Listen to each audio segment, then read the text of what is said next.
Mobil hidrogen ini menjadi era lanjutan setelah era mobil listrik tentunya, dan ini akan menjadi alternatif bahan bakar ramah lingkungan di masa depan nantinya, menggantikan bensin dan diesel tentunya. Dan hidrogen ini memiliki beberapa keunggulan yang membuatnya lebih baik daripada mobil listrik yang ada saat ini ya. Dan tentunya sih makin penasaran dong, apa yang membuat hidrogen itu menjadi alternatif yang bagus dibandingkan mobil listrik ataupun mobil internal combustion. Ya, daripada penasaran, langsung aja ikuti videonya sesaat lagi.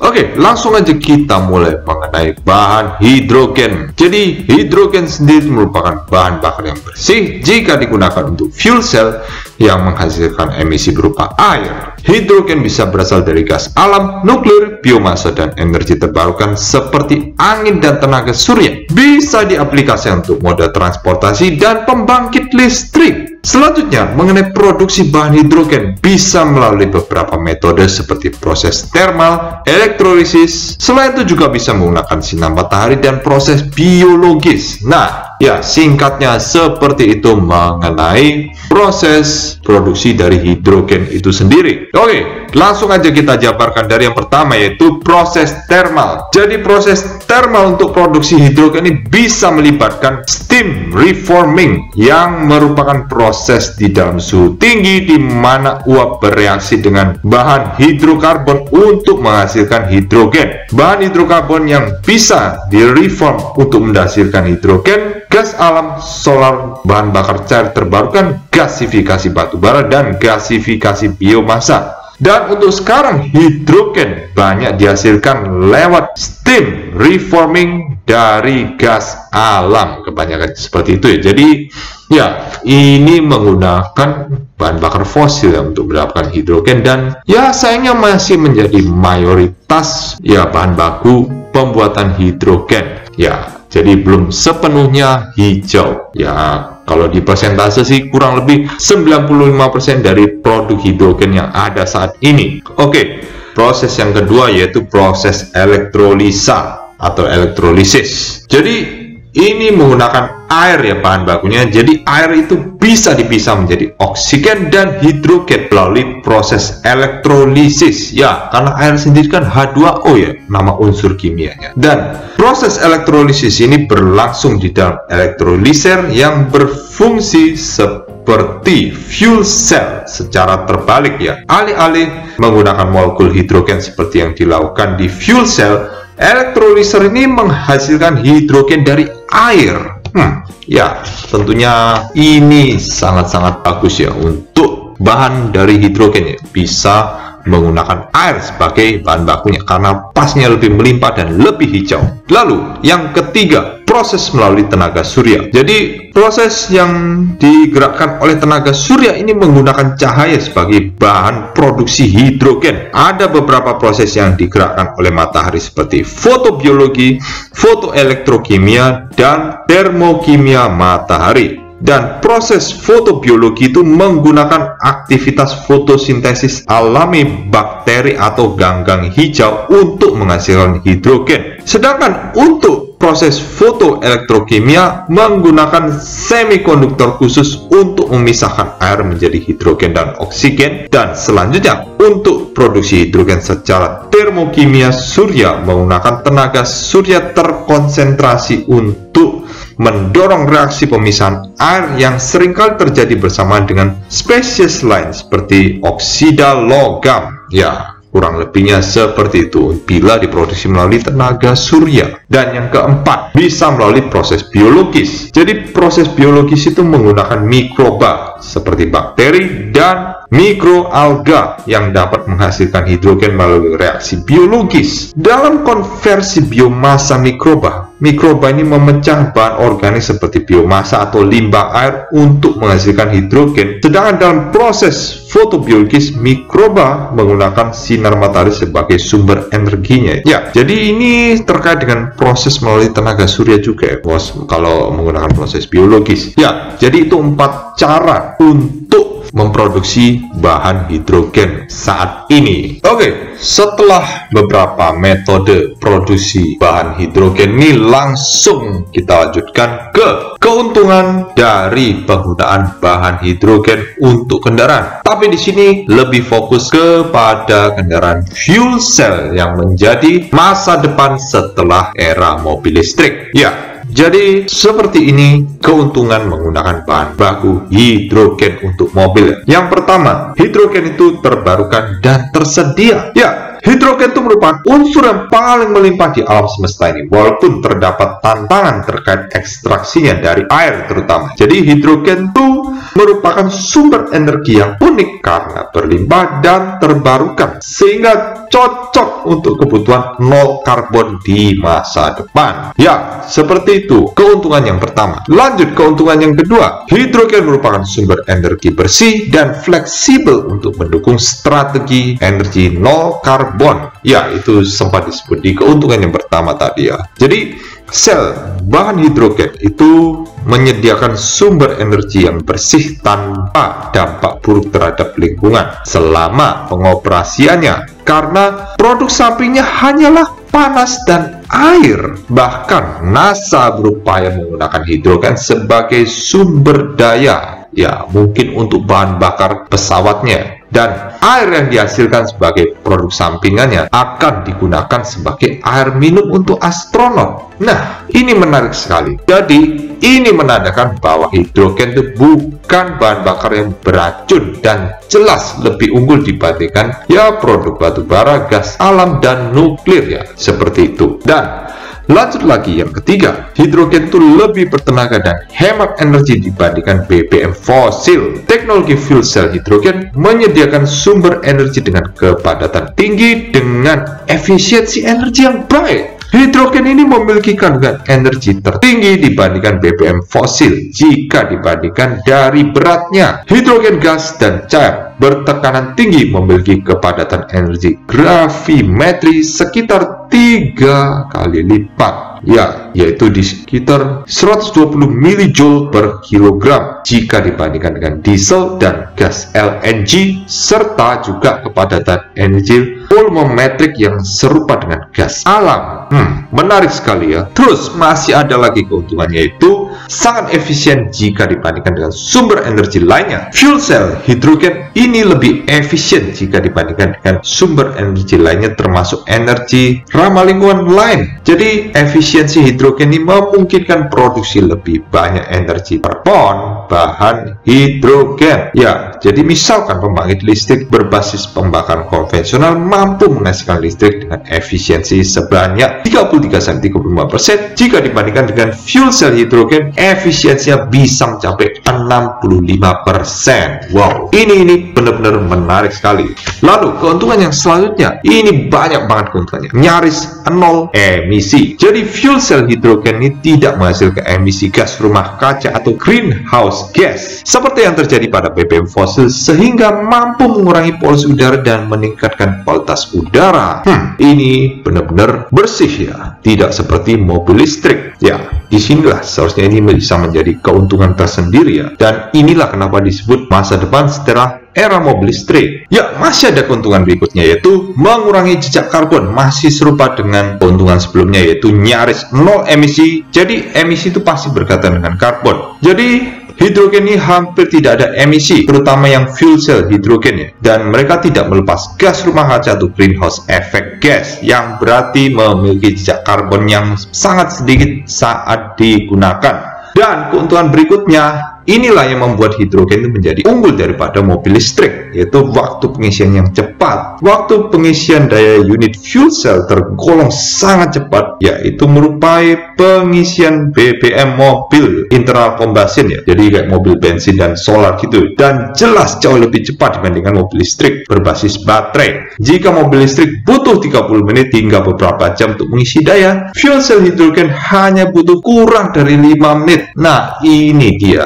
menjadi solusi yang lebih bagus daripada mobil listrik. Kalau orang yang mobilitasnya tinggi dan tidak suka menunggu terlalu lama. Ini cocok sekali sebenarnya. Dan keunggulan berikutnya, tidak ada polusi suara. Jadi fuel cell hidrogen ini tidak menghasilkan polusi suara sama sekali ya. Tentunya ini seperti mobil listrik, hening juga ya. Dan tentunya ini berbeda dengan mobil internal combustion yang masih menghasilkan suara mesin. Tapi kalau di mobil fuel cell ini jelas tidak ada suara sama sekali, sehening mobil listrik ya kalau jalannya. Ya, jadinya seperti itu. Ini menjadi salah satu keunggulan buat yang tidak suka mesin yang berisik ya, tapi tidak mau ngecasnya selama mobil listrik. Jadi hidrogen ini bisa menjadi alternatif yang paling bagus buat mobil-mobil di masa depan ya. Dan juga keuntungan berikutnya yaitu waktu pemakaiannya yang lama. Fuel cell hidrogen menawarkan efisiensi yang lebih baik dalam hal jangka waktu pemakaian. Jadi kendaraan hidrogen ini mempunyai jangka waktu yang sama dengan kendaraan yang menggunakan bahan bakar fosil ya. Dan fuel cell juga tidak terpengaruh secara signifikan oleh suhu luar dan tidak rusak oleh cuaca dingin seperti yang umum terjadi pada mobil listrik ya. Ya, keunggulan ini juga meningkat dibarengi dengan pengisian daya yang singkat. Jadi mobil listrik itu punya kelemahan kurang mampu buat dipakai di suhu yang sangat dingin. Jadi baterainya cepat ngedrop ya, atau bahkan susah di starter kalau mobil listrik kena suhu dingin seperti itu. Dan di hidrogen ini bisa mengatasi kelemahan mobil listrik itu ya. Dan keuntungan selain itu, ini ideal digunakan di daerah terpencil. Jika kondisi setempat memungkinkan, ketersediaan hidrogen ini melalui pembangkit dan penyimpanan lokal dapat menjadi alternatif pembangkit listrik di daerah terpencil. Oke, jadi ya hidrogen ini tidak cuma bisa dipakai buat mobil, tapi bisa buat pembangkit listrik seperti yang disebutkan di awal tadi ya. Jadi ini bisa menjadi alternatif genset bensin atau solar ya. Jadi ya, karena ini berbasis hidrogen jadi lebih mudah untuk diisi ya bahan bakarnya. Seperti itulah kurang lebihnya. Dan selanjutnya, penggunaan yang serbaguna seiring dengan kemajuan teknologi ya fuel cell hidrogen. Jadi fuel cell hidrogen ini mampu menyediakan energi untuk berbagai aplikasi stasioner atau mobile. Jadi mobil bertenaga hidrogen itu hanyalah salah satu contoh. Selain itu juga bisa diaplikasikan ke sistem pemanas skala besar. Jadi ini mirip dengan pembangkit listrik mesin internal combustion. Dan fungsi kapasitas penyimpanan energi atau tangki bahan bakar dan ukuran mesin itu bisa dipisahkan. Jadi tidak perlu jadi satu lah intinya antara tangki hidrogen dan mesinnya ya, untuk hidrogen ini. Gimana ya? Belum ada bayangan yang cukup jelas mengenai, tapi intinya terpisah lah antara tangki hidrogen dan mesinnya. Jadi ya tidak jadi satu gitulah. Jadi lebih praktis intinya untuk pemakaian seperti itu. Dan keuntungan yang terakhir, ini mendemokratisasi penyediaan tenaga listrik. Jadi fuel cell hidrogen ini memiliki potensi untuk mengurangi ketergantungan suatu negara terhadap bahan bakar fosil yang akan membantu mendemokratisasi energi dan pasokan listrik di seluruh dunia. Peningkatan kemandirian ini akan memberikan manfaat bagi banyak negara yang saat ini bergantung pada pasokan bahan bakar fosil. Tentu aja hal ini untuk menghindari masalah kenaikan harga BBM fosil ya. Jadi sebenarnya ini bisa menjadi solusi di masa depan jika mana harga dari BBM itu terus melonjak tinggi sehingga semakin tidak terjangkau oleh orang-orang biasa ya. Begitulah keuntungan-keuntungan dari penggunaan bahan hidrogen ini. Ya, kalau tadi sudah disebutkan berbagai keuntungan menggunakan bahan hidrogen terutama untuk kendaraan fuel cell EV, tapi tentunya tidak ada yang unggul semuanya. Pasti ada aja kekurangan atau kelemahan dari bahan hidrogen fuel cell ini ya. Jadi kekurangannya ialah yang pertama adalah ekstraksi hidrogen itu sendiri. Meskipun merupakan unsur yang paling berlipat di alam semesta, hidrogen itu tidak ada dengan sendirinya, sehingga perlu diekstraksi dari air melalui proses elektrolisis atau dipisahkan dari bahan bakar fosil karbon terlebih dahulu. Kedua proses ini memerlukan sejumlah besar energi untuk mencapainya. Jadi energi ini bisa lebih besar dari energi yang diperoleh dari hidrogen itu sendiri dan masih mahal secara biaya. Dan selain itu pula, ekstraksi ini perlu penggunaan BBM fosil, sehingga bisa melemahkan kredensial ramah lingkungan dari hidrogen itu sendiri. Nah, ya untuk saat ini sih masih belum benar-benar hijau ya kalau dibilang ya dari proses ekstraksinya. Dan kelemahan berikutnya yaitu diperlukannya investasi. Jadi fuel cell hidrogen ini perlu investasi untuk dikembangkan menjadi sumber energi yang benar-benar layak, dan hal ini perlu keseriusan secara politik untuk menginvestasikan waktu dan uang dalam pembangunan guna meningkatkan dan mematangkan teknologi hidrogen ini. Ya, seperti itu. Dan masih ada kelemahan berikutnya yaitu biaya bahan bakunya. Jadi ya, logam mulia seperti platinum dan iridium ini diperlukan sebagai katalis dalam fuel cell dan beberapa jenis elektrolisir air, yang berarti biaya awal fuel cell ini bisa jadi lebih tinggi. Nah, dan tingginya biaya ini tentu menghalangi sebagian orang untuk berinvestasi dalam teknologi fuel cell hidrogen, dan biaya tersebut perlu dikurangi agar fuel cell hidrogen ini menjadi sumber bahan baku yang terbaik bagi semua orang. Nah, karena saat ini pastinya mahal, semoga di kemudian hari bisa lebih murah lah. Jadi kelemahan ini bisa dieliminasi dari hidrogen ini ya. Ya, karena bahannya yang cukup mahal secara harga memang ya. Oke, masih ada kelemahan berikutnya yaitu masalah dari regulasi itu sendiri. Jadi ada pula hambatan seputar masalah peraturan mengenai kerangka kerja yang mendefinisikan model penerapan hidrogen ini secara komersil. Tanpa kerangka aturan yang jelas, memungkinkan proyek komersil ini ya memahami dasar biaya dan pendapatannya. Jadi proyek komersil ini akan kesulitan mencapai keputusan investasi finansialnya. Jadi ya, regulasi ini pastinya penting banget ya untuk mendukung terciptanya ekosistem hidrogen yang lebih mumpuni dan lebih matang tentunya. Masih ada kelemahan berikutnya yaitu mengenai biaya keseluruhannya. Jadi biaya satu unit listrik dari sel hidrogen ini masih lebih besar daripada sumber energi lain, termasuk panel surya, dan hal ini mungkin berubah seiring kemajuan teknologi. Namun untuk sekarang biaya masih menjadi penghalang untuk penggunaan hidrogen secara luas, walaupun sebenarnya hidrogen ini bisa jauh lebih efisien ketika ya sudah selesai proses produksi. Intinya seperti itu ya. Jadi saat proses produksinya masih kurang menguntungkan dibandingkan apa yang bisa didapat dari hidrogen ini. Dan selanjutnya mengenai penyimpanan dari hidrogen ini. Mengenai penyimpanan dan pengangkutan hidrogen ini menjadi lebih kompleks dibandingkan bahan bakar fosil. Hal ini menyiratkan adanya biaya tambahan yang perlu dipertimbangkan untuk fuel cell sebagai sumber energi.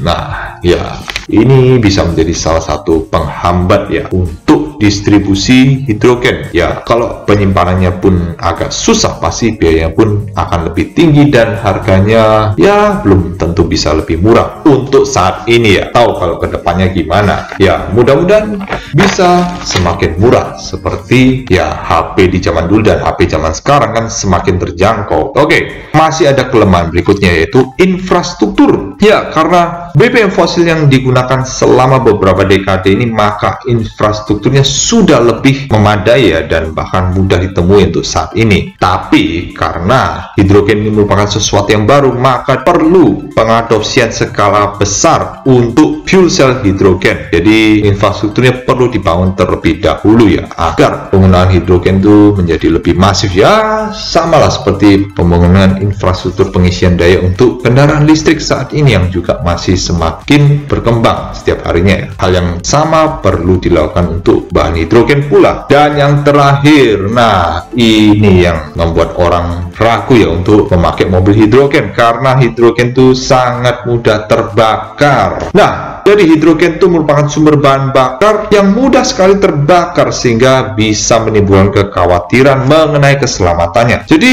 gas hidrogen yang terbakar di udara itu bisa berkisar pada konsentrasi 4-75%. Nah, soal safety dari bahan hidrogen ini ternyata tidak lebih baik daripada baterai lithium ion yang juga mudah terbakar. Ini masih menjadi kelemahan-kelemahan hidrogen saat ini ya. Dan Dan inilah berbagai kelemahan-kelemahan hidrogen dibalik keuntungan-keuntungan yang sudah disebutkan tadi. Ya, masih butuh waktu panjang untuk mengembangkan hidrogen, tapi kalau dimulai dari sekarang akan lebih baik daripada menunggu hidrogen itu populer di beberapa tahun yang akan datang atau mungkin beberapa dekade yang akan datang ya. Ya, kalau pengembangannya dimulai dari sekarang pasti bisa lebih matang jika tren hidrogen sudah naik di kemudian hari nanti. Nah, kurang lebihnya seperti itu mengenai kelebihan dan kekurangan dari mobil hidrogen yang ada saat ini ya. Ya, di balik beberapa kelebihannya yang membuat mobil hidrogen ini terlihat ramah lingkungan, tapi masih ada beberapa kekurangan yang masih perlu dibenahi untuk mobil hidrogen ini. Dan salah satunya adalah infrastruktur yang masih sangat baru karena hidrogen ini belum terlalu populer seperti mobil listrik saat ini ya. Mungkin akan populer di beberapa dekade yang akan datang ya pastinya. Dan ini akan menjadi era lanjutan setelah era mobil listrik. Dan masalah berikutnya yaitu hidrogen ini ternyata mudah terbakar ya.